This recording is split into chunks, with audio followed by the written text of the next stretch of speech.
નમસ્કાર, અમારી news channel news for Kathiawad ને લાઈક કરો, શેર કરો અને સબસ્ક્રાઇબ કરો. News for Kathiawad. નમસ્કાર. તાજેતરમાં પડેલા વધારે વરસાદને કારણે વિસાવદરના લીમધરા ગામના ખેડૂતોનો સોયાબીન અને મગફળી પાક નિષ્ફળ ગયો હોવાનું ખેડૂતો જણાવી રહ્યા છે. આ વર્ષે ખેડૂતોના પાકને જોઈએ તે કરતાં વધારે વરસાદ વરસ્યો છે અને અધૂરામાં પૂરું બાકી રહી ગયું હોય તેમ નવરાત્રી દરમિયાન છેલ્લા 5 દિવસથી સતત વરસાદ પડી રહ્યો છે, ત્યારે ખેડૂતોના તૈયાર થયેલા પાકને ભારે નુકસાન થયું હોવાનું વિસાવદરના લીમધરા ગામના ખેડૂતો જણાવી રહ્યા છે. આ વિસ્તારમાં ખેડૂતો મગફળી ખેતરમાં ઊભી છે, તેમ છતાં સેટેલાઇટ બતાવતું નથી અને સરકાર દ્વારા ખેડૂતો માંગ છતાં કોઈ સહાય પણ થતો નથી, ત્યારે પડિયા પર પાટું સમાન તાજેતરમાં પડેલા વરસાદે મગફળી તથા સોયાબીન જેવા પાકને ભારે નુકસાની થઈ છે.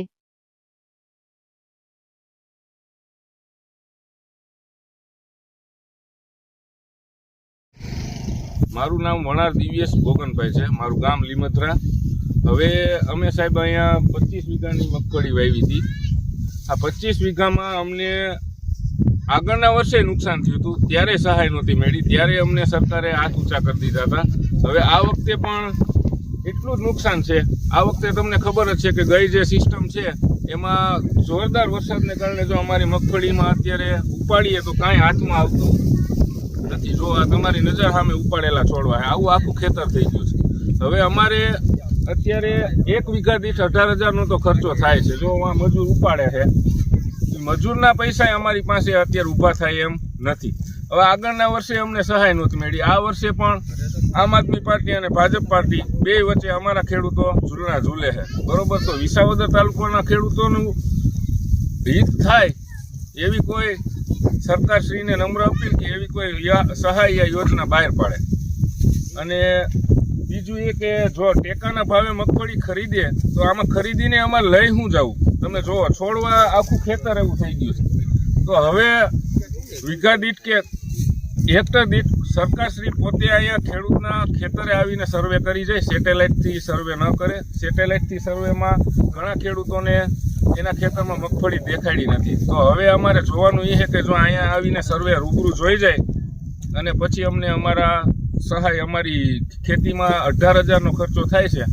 તો હવે આ 18,000 અમારે આમાં કેમ ઊભા કરવા એ અમારે વિચારવાનું રહ્યું. એટલે સરકારશ્રીને નમ્ર અપીલ કે અહીંયા સર્વે કરી જાય અને અમને પૂરતું વળતર આપે. મારું નામ રમેશભાઈ બચ્ચુભાઈ વણાર, ગામ લીમધરા, તાલુકો વિસાવદર. કે આજ અમે આ મગફળી ઉપાડી છે ચાલુ વરસાદમાં. ન ઉપાડીએ તો અમારી મગફળીના પાથરા મગફળી ઉગી જાય અને આમાં અમારે મોટી નુકસાની છે. અને સેટેલાઇટમાં અમને સર્વેમાંથી બાકાત કરી નાખ્યા છે. અમને સર્વેમાં લીધા નથી ને અમારા ખેતરમાં મગફળી છે અને ગ્રામસેવકને અમે રજૂઆત કરી તો ગ્રામસેવકને કોઈ સર્વે કરવા આવતા નથી અને અમારે અત્યારે મોટી નુકસાની છે આ મગફળીની. માલુકર ટેકાના ભાવે વાત આવે છે. ટેકાના ભાવે જે સરકાર કહે છે પણ અમને આમાં ટેકામાં અમને લીધા જ નથી સેટેલાઇટમાં. અને અમારે ન છૂટકે આ મગફળી પછી 900 ને 700માં વેપારીને દેવી જોઈએ. સેટેલાઇટમાં અમને કાઢી નાખ્યા છે. હવે આ સરકાર હવે અમને સેટેલાઇટમાં લે તો અમારો વારો આવે. કેવી પરિસ્થિતિ થશે? પરિસ્થિતિ આ બહુ ભયંકર છે ખેડૂતની.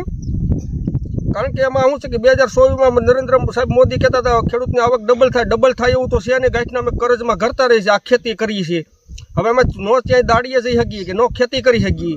ગાંઠના અમે કરજમાં ઘરીએ છીએ આ ખેતીને લીધે.